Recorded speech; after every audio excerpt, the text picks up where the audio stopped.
sir. The mission? All of it. 3 years trying to put this thing in the ground. Yo, what is up, Marvelous fans, and welcome back to another Resident Evil episode. Today our topic of discussion is one of my top favorite guys in the Resident Evil universe, Chris Redfield. Now, Chris Redfield is the kind of character who punches boulders, wrestles with fate, and somehow makes military-grade cargo pants look, fashionable. He's a fan favorite, not just because he can turn a tyrant into a paste with his bare hands, but also because he's got the heart to match the muscles. He doesn't just fight to survive, he fights to ensure others get to live. So, what makes Chris Redfield the ultimate bioweapon hunter? Is it his superhuman ability to somehow always find more bullets when he's run out of ammo for hours? Or is it the fact that he can go toe-to-toe with abominations that look like they belong in a Godzilla movie? Or is it his unshakable determination to do what's right, no matter the cost? Let's dive into his life, anatomy, and what makes him one of gaming's most iconic heroes. And hey, while we're at it, before we go into our explanation, we have a very small request. If you like our content, please support us by subscribing to our channel. This is a small click for you, but for us, it means a lot. Thank you. Let's begin.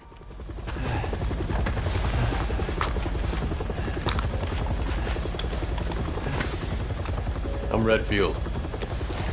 I'm glad we found you. Who is Chris Redfield and what are his origins? You can think of Chris Redfield as the Swiss Army knife of Resident Evil because he has done it all. For a while after losing their parents, it was him and his sister, Claire Redfield, against the world. A world that wasn't exactly very kind to them. Chris joined the US Air Force as a fighter pilot, but his sense of justice quickly got him into trouble. When he disobeyed orders to save a comrade, he was dishonorably discharged. For a while, Chris drifted without purpose, but fate stepped in, thanks to Barry Burton vouching for him. Chris landed a spot as a member of the Special Tactics and Rescue Service, or S.T.A.R.S, serving as Alpha Team's point man, which basically means he was the guy charging into danger first. After his S.T.A.R.S days, Chris stepped up to co-found the Bioterrorism Security Assessment Alliance, or the BSAA, along with Jill Valentine and a squad of 9 others. By Resident Evil 6, he was leading a special operations unit within the BSAA, taking his bioweapon smashing career to new heights.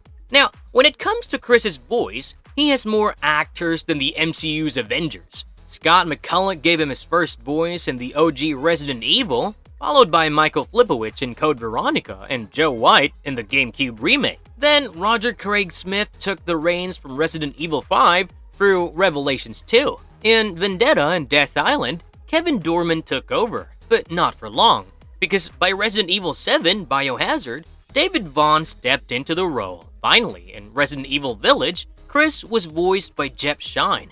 Yes, the same guy who brought Carlos Oliveira to life in the Resident Evil 4 remake. It's like Capcom is playing voice actor bingo, and honestly, I'm here for it. What defines Chris Redfield's personality? So, even though Chris Redfield's life is like a non-stop action movie, at his core, Chris is a fiercely loyal friend, a protective older brother, and the guy you'd want in your corner during a zombie apocalypse or really, any bad day. Chris is especially close to his sister, Claire, and his longtime partner, Jill Valentine. He'd sacrifice anything for them, and, I mean anything. When Jill was in danger, Chris dropped everything to save her. But, his loyalty extends to his teammates too. Even with folks like Barry Burton or Rebecca Chambers, he formed bonds that were as strong as his right hook. While he once respected Albert Wesker, let's just say that relationship didn't end well. Because, thanks to Wesker's small obsession with world domination. After the tragic mansion incident in 1998, Chris made it his life's mission to take down Umbrella, the company responsible for so much suffering. Alongside Jill, he co-founded the BSAA, becoming the face of the fight against bioterrorism. His journey wasn't without scars though, as Jill's sacrifice to save him and the loss of his men in Resident Evil 6 weighed heavily on it, pushing him to the brink. Despite the pain, Chris kept moving forward, honoring their sacrifices by staying in the fight. He's also had his share of awkward moments, like deflecting Jessica's advances in Revelations with a deadpan, action speaks louder than words.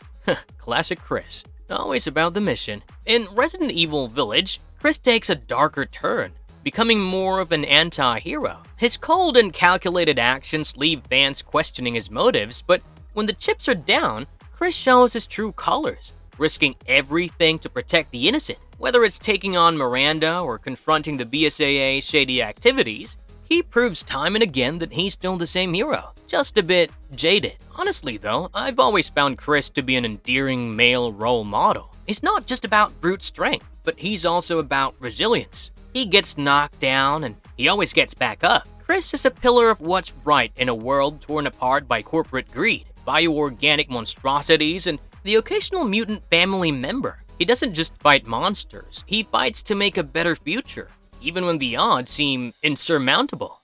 What is Chris Redfield's role in Resident Evil 1? On July 24, 1998, the S.T.A.R.S Alpha team ventured into the creepy, fog-drenched Arklay Mountains to search for their Bravo team buddies, who had mysteriously vanished. Well, they did find them, or, whatever was left of them, at least. The remains of Bravo's helicopter were there, along with their pilot, Kevin Dooley's mutilated corpse. Things got worse when Joseph Frost, an Alpha member, was turned into a chew toy by a pack of infected dogs. Jill Valentine, frozen in horror, kept pulling the trigger of her empty gun until Chris swooped in, hero mode activated, and saved her. The team scrambled for their lives, only to find their own pilot, Brad, taking off without them. Chris held his ground against the attacking dog, but Wesker took it out and led them towards an abandoned mansion, where they found Bravo survivors Rebecca and Richard. While all this was happening, Wesker somehow managed to lose Jill and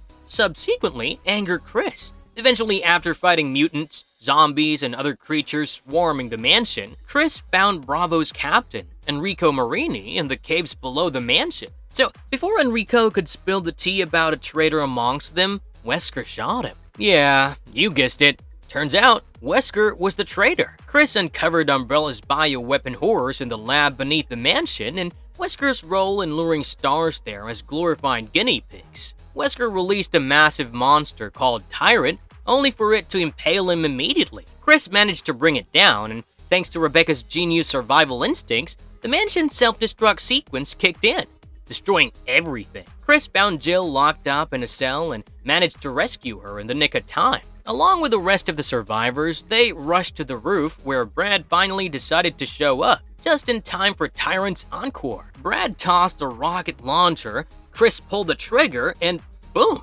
Now, back in Raccoon City, the survivors tried to expose Umbrella, but the company's deep pockets and corrupt police chief Brian Irons shut them down. Frustrated but determined, Chris began a solo mission to take Umbrella down, roping in Jill and Barry along the way. Europe became their next stop, setting the stage for a long, action-packed battle against evil.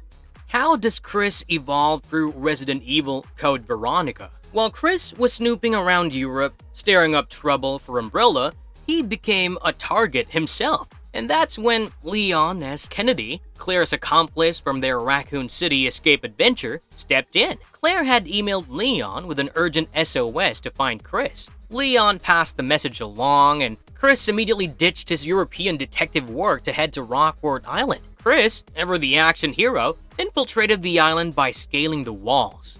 There, he met Rodrigo, who gave him the scoop about Claire's presence before being swallowed whole by a massive worm monster. Chris somehow managed to kill the beach, and Rodrigo, in his dying moments, handed Chris Claire's lighter. Soon after, Chris found himself face to face with his old nemesis, Albert Wesker, who was now rocking some serious superhuman powers. Wesker revealed that Claire had been shipped off to Antarctica. Chris followed her to an Umbrella base there, where he found her in a knockoff Spencer mansion. Their heartfelt reunion was short-lived, as Claire dashed off to save Steve Burnside, her partner in survival. Meanwhile, Wesker and Alexia Ashford, a mutated Umbrella scientist, had their own beef. Chris ended up battling Alexia himself, after Wesker abruptly left. It took him all his might and a linear launcher to defeat her and destroy the whole camp. As the base fell apart, Chris confronted Wesker again. Wesker made it personal by taking Claire hostage, but eventually let her go, claiming Chris was the real prize.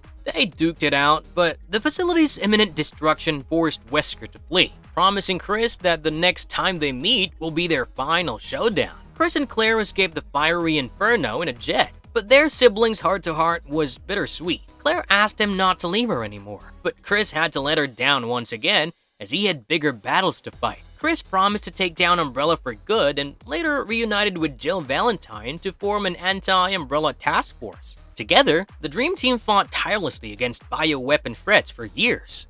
What was Chris Redfield's role in taking down Wesker? In 2006, Chris and Jill Valentine were on a mission to apprehend Oswald E. Spencer, one of Umbrella's masterminds. Their destination was a creepy mansion filled with corpses, deadly traps, and guardians of insanity roaming the halls. Things went downhill, quite literally, when the pair fell through a bridge into the sewers, losing most of their gear. Armed with their wits and what little was left, they escaped, only to find Wesker had already killed Spencer. A showdown ensued, with Wesker flexing his superhuman powers. When he nearly killed Chris, Jill sacrificed herself by tackling Wesker out a window. Chris could only watch in horror as his partner fell into the abyss. For 3 years, he refused to believe she was gone, taking every mission he could to find her. Fast forward to 2009, Chris, now a BSAA legend, partnered with Sheva Alomar in Africa to stop Ricardo Irving, a bioweapons dealer.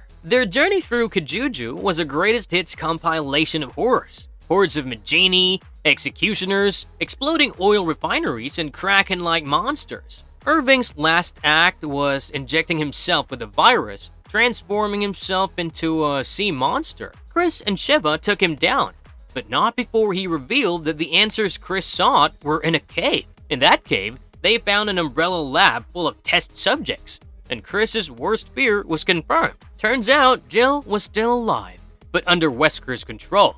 After an emotional reunion, Chris and Sheva managed to free Jill by yanking off the control that Wesker was using to control her. Jill urged Chris to stop Wesker, who planned to unleash Ouroboros, his screwed-up version of saving humanity. The final showdown with Wesker was peak action insanity. After injecting Wesker with an overdose of his own serum, Chris and Sheva chased him onto an airship, into a volcano, and battled his Ouroboros mutated form. In a tag team effort involving boulder punching and stabbing weak points, they finally defeated him. Wesker's dramatic end was sinking into lava, followed by a double RPG blast to make sure he stayed dead this time. As the sun rose, Chris reflected on what he'd been fighting for. Not just revenge or survival, but a future free from bioterror. He resolved to keep fighting and to mentor the next generation.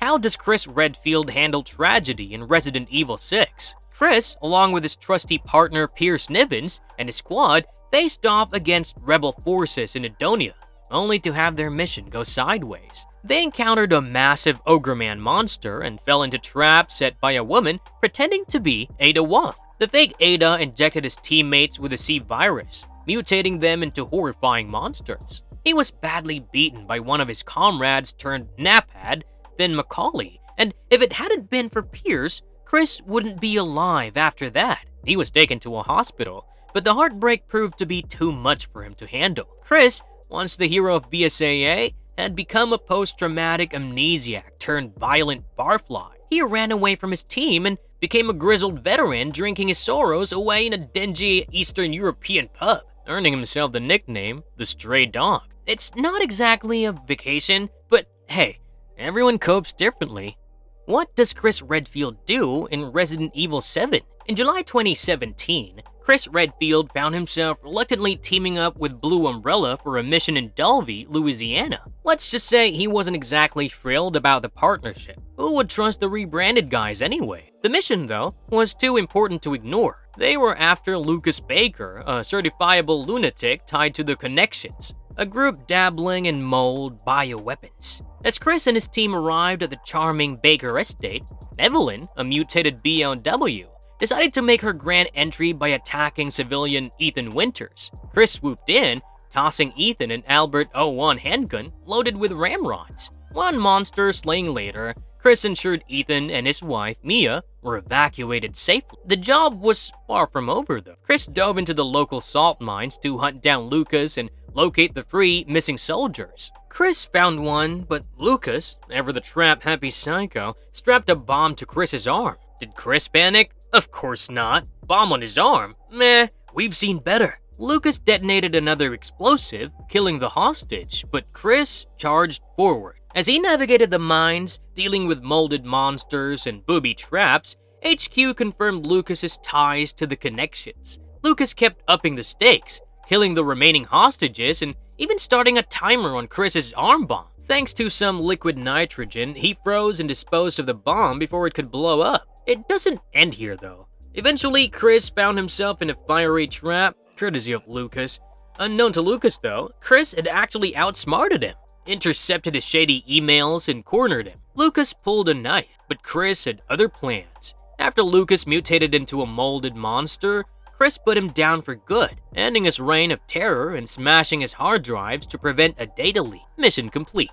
How has Chris Redfield changed in Resident Evil Village? Chris Redfield had seen a lot, but after the Dalby incident and the BSAA shady cover-ups, his trust in the organization hit rock bottom. Not to mention their failure to deal with Evelyn back in Munich. Cue 3 years of Chris chasing Miranda, an unhinged bioweapon enthusiast bent on using the mold for her twisted plans. Things got even messier when Miranda set her sights on Rosemary Winters, Ethan and Mia's daughter, thinking she was Evelyn 2.0. When Chris discovered that Miranda had swapped places with Mia, he feared Ethan might be compromised. Chris and his BSAA Houndwolf squad broke in and shot Mia 5 times. Spoiler alert, it wasn't really Mia. So there's that. He knocked Ethan out and planned to secure Rose. But Miranda, ever the sneaky villain, wasn't dead. She overturned their convoy, killed Chris's men, and kidnapped Rose, dragging her to her village. Chris infiltrated the village with one mission: to rescue Rose. Along the way, he bumped into Ethan, who was somehow surviving encounters with Miranda's mutant henchmen. When Ethan demanded answers, Chris played the classified info card and told him to stay out of it. As usual, Ethan didn't listen. After Ethan faced Carl Heisenberg and got dropped into his factory, Chris reappeared, this time with a mid-explosive setup. Chris finally spills the truth about Mia and how the Mia he shot was in fact Miranda, and he's trying to protect Ethan and Rose. Chris promises Ethan that Rose will be returned from Miranda's evil hands. Things escalated when Ethan took out Heisenberg and faced Miranda solo, ignoring Chris's warnings. Tragically, Miranda killed Ethan. A heartbroken Chris vowed to finish the job. After planting an explosive on the mold's route, Chris discovered Miranda's lab, learned about her connection to Evelyn and Spencer, and found the real Mia. He informed her about Ethan's death, but promised to rescue Rose. In the end, Ethan sacrifices himself to destroy Miranda and the mold. Chris, honoring Ethan's dying wish, brought Rose to Mia. Years later, Chris stayed true to his word, helping raise Rose and train her, though she kept some of her powers a secret. What powers and abilities make Chris Redfield a survival icon? While others might rely on genetic enhancements or supernatural abilities, Chris Redfield gets the job done with sheer grit, years of training, and a punch that breaks boulders. Chris's skills as a marksman are quite legendary. He's the kind of guy who can pick off a target with precision, whether it's with a sniper rifle, a handgun, or any other firearm he gets his hands on. His training has made him an expert with weapons, and in a high-stakes situation, there's no one better to have on your team when it comes to hitting the bullseye. And Chris isn't just about firepower either. Oh no. He's also a force to be reckoned with in close combat. His hook punch is a signature move, delivering enough force to drop most enemies in a single blow. When that's not enough, he doesn't mind getting a little creative. His hook punch often combines with a hammer fist, a combo so devastating it leaves enemies wide open for a finishing attack. If the situation calls for it, Chris can go full linebacker, sprinting into enemies with a tackle that will leave them questioning their life choices. Even his rifle becomes a melee weapon in his hands. With a swift upward strike, Chris can disorient enemies, and if they're still standing, he follows up with a headbutt using the rifled butt, capped off with a quick strike to finish the job. You know, the kind of efficiency you'd expect from someone who's been fighting bioweapons for most of his life. What really sets Chris apart is that despite everything he's faced, be it zombies, bioengineered monsters, and the occasional boulder, he's still just a man. He has no superhuman abilities, but his military training, physical strength, and quick thinking more than makes up for it. He's also a skilled helicopter pilot, and has the kind of unarmed combat expertise that makes him a nightmare for anything, or anyone, foolish enough to cross him. What weapons and equipment define Chris Redfield's arsenal? When it comes to weapons, Chris Redfield's arsenal is as iconic as his boulder-punching skills. First up, the Beretta 92F is a classic choice and Chris's favorite. This pistol has been by his side more than any other, and honestly, it's like his old reliable pal. Sleek, dependable, and always ready to save the day. Now, for when things get a bit more chaotic, he has his machine guns. The fully automatic beasts are great for crowd control and perfect for mowing down hordes of zombies. The only downside to using machine guns is the limited ammo. Yeah, that kind of blows. If there's ever a need to shock some sense into a bioengineered monstrosity, Chris keeps a stun rod handy. It's essentially a small electrified polearm designed to temporarily immobilize enemies. For the strategic thinkers, the proximity bomb is where it's at. This sneaky landmine is hooked up to pressure pads, and when some unfortunate soul stumbles across it, boom, instant regret. Plus, it deals a whopping 1,500 damage. Not bad, right? Oh, let's not forget about the bulletproof vest. Well, it's exactly what it says, proof against bullets. The man deals with a lot of shooting in his line of work. Obviously, he needs something to keep him safe. Chris also knows his way around some serious firepower. The H&K P8 offers a solid punch with a firepower of 300 and a reload speed of 0.85 seconds, quick and deadly. There's also the Hydra SG, a shotgun with a firepower of 280 and a reload speed of 3.67 seconds. It may take a moment to reload, but when it fires, it clears the room. Finally, for a classic touch, the Remington Model 1100 shotgun. This delivers a 12-gauge devastation and is ideal for close encounters of the undead kind. What is Chris's role in the Resident Evil films? Resident Evil Vendetta is set in 2014, right after the Lanxiang incident. Chris finds himself chasing down Glenn Arias, a weapons dealer with a penchant for bioweapons. Things go south fast when Chris and his team storm a mansion in Mexico. What was supposed to be a rescue mission for BSAA operative Kathy White and her son Zach turns into a full-on zombie ambush. If that wasn't bad enough, Arias himself shows up, showing off his evil genius by tossing a zombified Kathy at Chris. After a brutal beatdown and a dramatic escape, Chris vows revenge on Arias. Fast forward to New York City, where Arias has unleashed his virus, turning the Big Apple into the big bioweapon playground. Teaming up with Rebecca Chambers, Chris seeks out Leon Kennedy, who's in a funk and drowning his sorrows. After some convincing, Leon joins the mission, because who can resist saving the world, right? Along the way, they face off against Arias' cronies, zombies, and a terrifying mutation that's like a tyrant on steroids. Chris, of course, fights through it all like always, like the hero he is, dishing out martial arts moves that could make even John Wick jealous. In the end, he defeats Arias in a glass-shattering close-quarters brawl and destroys the monstrous tyrant-like Diego with a perfectly timed grenade. Classic Chris. He, along with Rebecca and Leon, also managed to spread the vaccine around, curing the infected people. And, saving the world once again. Death Island rolled around in 2015, and Chris is back in action with his dream team. Jill Valentine, Rebecca Chambers, Leon Kennedy, and his sister, Claire. This time, the squad investigates a new outbreak on Alcatraz Island. Think of it as a zombie-themed family reunion, with Chris and Claire teaming up for the first time since Code Veronica X. Alcatraz may be a prison, but it's the bioweapons who are about to get locked down, courtesy of Chris and his team. Marvelous verdict. That's Chris Redfield for you. Whether he's leading a team into zombie-infested mansions, trading blows with bioengineered villains, or teaming up with Jill Valentine and Leon Kennedy, Chris is the ultimate bioweapon hunter with a heart of gold and fists of steel. He's not just the guy you call when the world's going to hell. He's the guy who's already halfway there with a shotgun in one hand and a grenade in the other. Sure, he's got his flaws, like forgetting to tell people important things like, "Hey Ethan, that ain't your real wife." But hey, nobody's perfect, right? Now, I'd like to hear from you though. Who's your favorite hunter of choice? Chris or Leon? Oh, or is it Claire? Is there someone else you'd like me to cover from the Resident Evil universe? Well, let me know in the comments below. And if you liked our content, don't forget to leave a like and subscribe to us if you haven't already. Have a good one, and be safe. Thanks, everyone.